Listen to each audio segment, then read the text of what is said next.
Hello बच्चों बच्चों आज हम क्लास 5 के पेटल्स बुक के लेसन 12 जिसका नाम है एलिस इन वंडरलैंड इसका हिंदी अनुवाद पढ़ेंगे और इसमें जो कठिन शब्द हैं उसका हिंदी उच्चारण भी हिंदी अर्थ भी जानने का प्रयास करेंगे। ठीक है, तो आइए शुरू करते हैं। सबसे पहले देखिए बच्चों, लिखा हुआ है वन डे, एक दिन। Alice was laying under a tree listening to her sister reading a story. एक दिन एलिस वाज लेइंग मतलब पड़ी हुई थी, अंडर नीचे ए ट्री पेड़ के नीचे, लिसनिंग सुन रही थी, to her sister reading a story अपनी बहन को कहानी कहते हुए सुन रही थी। एक दिन एलिस पेड़ के नीचे पड़ी हुई थी और अपनी बहन को कहानी कहते हुए सुन रही थी। फिर कह रहा है अचानक, सडनली मतलब क्या होगा, अचानक। सी सा ए वाइट रैबिट। सी मतलब वह कौन, एलिस। सी मतलब महिला के लिए वह लगाया जाता है, और अगर पुरुष रहता, लड़का रहता, तब ही लगाया जाता है। ठीक है, और ही और सी दोनों का मतलब वह ही होता है बच्चों। कह रहा है सडनली सी सा, उसने देखा। सी सा, यस ए डब्ल्यू, सा। सी का सेकेंड एस डबल ई, सी मतलब देखना होता है, तो इसका सेकेंड फॉर्म है यस ए डब्ल्यू, सा। सी सा, सडनली सी सा, अचानक उसने देखा, ए वाइट रैबिट स्कैम्पर बाई। अचानक उसने देखा कि एक वाइट रैबिट, एक सफ़ेद रैबिट, सफ़ेद खरगोश, स्कैम्पर बाई बहुत तेज़ी से गुजरा।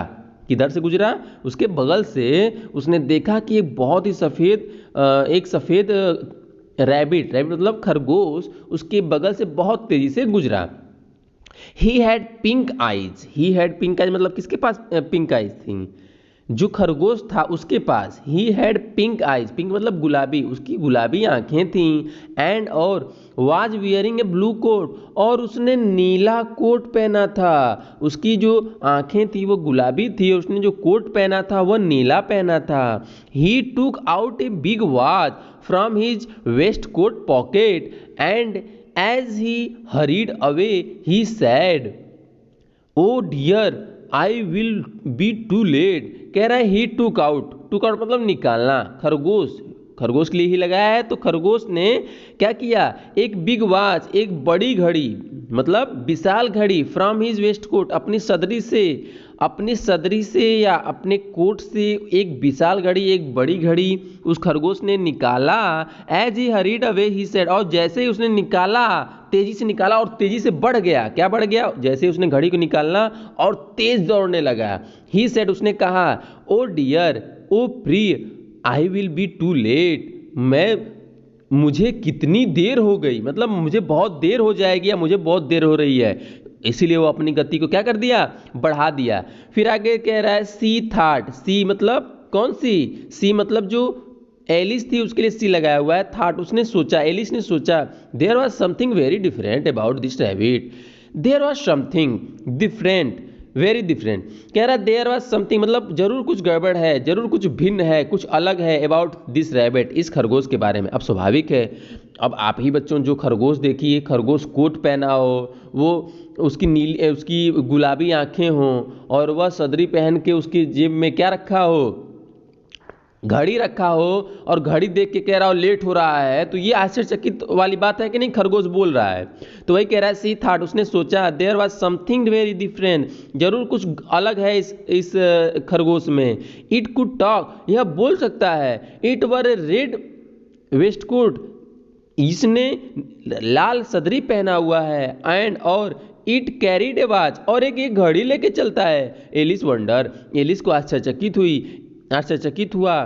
क्या हुआ आश्चर्यचकित, कि ए रैबिट टॉकिंग, एक बोलने वाला खरगोश। A rabbit who wears a waistcoat, एक खरगोश जो सदरी पहनता है। Alice was burning with curiosity, Alice अत्यधिक आश्चर्यचकित या अत्यधिक उत्सुकता में जी रही थी, जल रही थी मतलब जी रही थी, अत्यधिक उत्सुक थी। किस चीज के लिए, एंड और सी फॉलोड द वाइट रैबिट, यह जानने के लिए कि ये खरगोश के साथ क्या चल रहा है, वह बहुत उत्सुक थी और यह कैसे पता चल पाएगा, जब वो उसके पीछे जाएगी। एंड और सी फॉलोड द वाइट रैबिट, और यही पता लगाने के लिए वह क्या हो गई, उस रैबिट के, उस खरगोश के पीछे पीछे होली। देखिए यहाँ पे ये खरगोश है, और ये खरगोश क्या कर रहा है बच्चों, घड़ी में देख रहा है, और नीला कोट पहना हुआ है, रेड कलर की सदरी पहनी हुई है, और एलिस इसके पीछे पीछे दौड़ रही है। आगे देखिए क्या होता है। कह रहा है the rabbit started running and Alice followed the rabbit. कह रहा है द रैबिट, खरगोश, स्टार्टेड, शुरू कर दिया, रनिंग, दौड़ना शुरू कर दिया, एंड और एलिस फॉलोड द रैबिट, और एलिस उसके पीछे पीछे क्या करने लगी, चलने लगी, उसके पीछे पीछे उसका अनुसरण करने लगी, मतलब उसके पीछे पीछे चलने लगी। The rabbit suddenly pop down a large rabbit hole, और जो रैबिट था अचानक एक खरगोश के छेद में क्या हो गया, नीचे गिरने लगा, मतलब घुसने लगा। Alice jumped into the rabbit hole, और एलिस जो थी वह भी उस रैबिट होल में क्या करने लगी, जंप गई, कूद गई। The rabbit went down and down and down and down into the rabbit hole, और जो खरगोश था वो नीचे और नीचे और नीचे और नीचे खरगोश के छेद में जाने लगा, गिरने लगा। ठीक है। एलिस सैड अलाउड, एलिस ने जोर से कहा, वेयर एम आई, मैं कहाँ हूँ।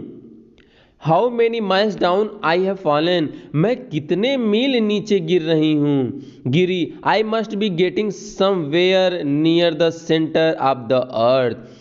आई मस्ट बी गेटिंग, मैं अपने आप को पाऊंगी, या मुझे पाना चाहिए, या मुझे जाना चाहिए, या मुझे होना चाहिए। कहाँ होना चाहिए, near the centre of the अर्थ, जो अर्थ है उसके सेंटर में, उसके केंद्र में मुझे होना चाहिए। ठीक है। She wonder,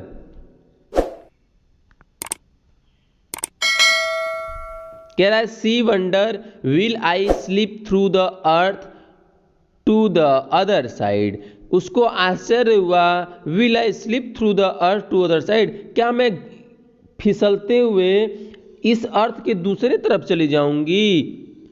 thumb, Alice landed on a pile of dry leaves, और थंब की धम्म की आवाज के साथ एलिस लैंडेड, उतरी, कहाँ उतरी, आने पाइल ऑफ ड्राई लिप्स, एक सूखे पत्तों के ढेर पे वह उतरी, मतलब लैंड की, और धम की आवाज के साथ। She looked around quickly and suddenly saw the white rabbit again, वह तुरंत चारों तरफ देखी, और अचानक सा द वाइट रैबिट, अचानक उस सफेद खरगोश को वह क्या की, पुनः देखी। अगेन मतलब पुनः देखी। इट डिसअपियर्ड सेइंग, और वह यह कहते हुए गायब हो गया, ओ माई ईयर्स एंड विस्कर्स, ओ मेरे ईयर, ये मतलब कान, एंड और विस्कर्स मतलब होता है बच्चों जो वो चूहों के, खरगोश के, गिलहरियों के जो वो मुंह पे जो मूछ होती है, मूछ के बड़े बड़े बाल होते हैं, उसको विस्कर्स कहते हैं। ओ मेरे मूछ और मेरे कान, how late it is getting, और कितना लेट हो रहा है। ठीक है। Alice stood up and saw a small door about 15 inches high. Alice stood up, Alice खड़ी हो गई, and और सा देखी, क्या देखी, ए स्मॉल डोर, एक छोटा दरवाजा देखी, about 15 इंच हाई, 15 इंच ऊंचे एक दरवाजे को उसने देखा। It was too small for her to go through, यह बहुत छोटा था उसको घुसने के लिए, उसमें जाने के लिए। ठीक है। फिर आगे क्या होता है, आगे कह रहा है कि सी सा a glass table with A golden के ऑन इट। कह रहा है सी सा, किसने देखा, एलिस ने देखा, सा देखा, एक ग्लास टेबल, एक शीशे का टेबल देखा, विथ ए गोल्डन के ऑन इट, उस पे एक सुनहरी चाबी रखी हुई उसने देखा। सी ट्राइड द लिटिल गोल्डन की इन द लॉक, उसने उस छोटे से सुनहरी चाबी को ताले में डाल के खोलने का प्रयास किया। एंड और to her delight it fit, और उसको अत्यधिक खुशी हुई जब वह उसमें फिट बैठ गया, सेट हो गया, खुल गया। Alice open the door, Alice ने दरवाजे को खोला, and looked into the loveliest garden she had ever seen, और अब तक उसने जो भी बागीचा देखा था, उसने अब तक का सबसे सुंदर बागीचा यहाँ पे देखा। How she longed how she longed to be among those beds of bright flower and those cool fountains. कह रहा है कि उसने बहुत ज़्यादा अपनी भावनाओं को व्यक्त किया या इच्छा प्रकट की, क्या करने के लिए, उन बेड पे, उन जो फ्लावर के, उन जो चमकीले फूलों के जो बेड्स थे, बिस्तर थे, उस पे होने के लिए, और दोज कूल फाउंटेन्स, और उन कूल मतलब ठंडे ठंडे, फाउंटेन मतलब फव्वारों के पास या फव्वारों के बीचों बीच होने की इच्छा उसने प्रकट की। मतलब उस फूलों से भरे हुए बागीचे और फव्वारों के बीच अपने आप को पाने की उसने इच्छा प्रकट की। But she could not even get her hand through the doorway, लेकिन वह अपने हाथ को भी, क्या कह रहा है, बट लेकिन she could not even get her head through the doorway, लेकिन वह अपने पूरा शरीर तो छोड़िए, अपने हेड को भी क्या नहीं कर सकती है, उसके थ्रू होके जा सकती है। मतलब अपने सर को भी उससे बाहर नहीं लेके जा सकती है। पूरा शरीर तो छोड़ दीजिए, क्यों नहीं लेके जा सकती है, क्योंकि वह आकार में जो दरवाजा था वो बहुत छोटा था, ठीक है। और लेकिन वह देख तो पा रही है, क्या देख रही है, कि बाहर जो है बहुत सुंदर सुंदर फूल हैं, फाउंटेन यानी फव्वारे हैं, ठीक है। फिर आगे देखिए क्या होता है।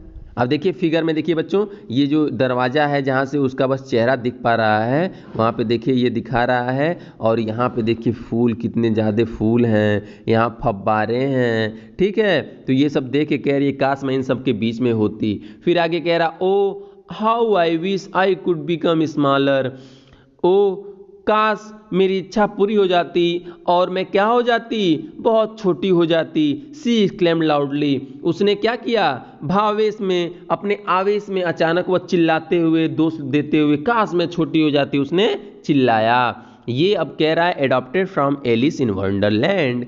एडॉप्टेड मतलब लिया गया है, कहाँ से लिया गया है, Alice in Wonderland. Alice in Wonderland नामक रचना से यह लिया गया है, बाय लुइस कैरल।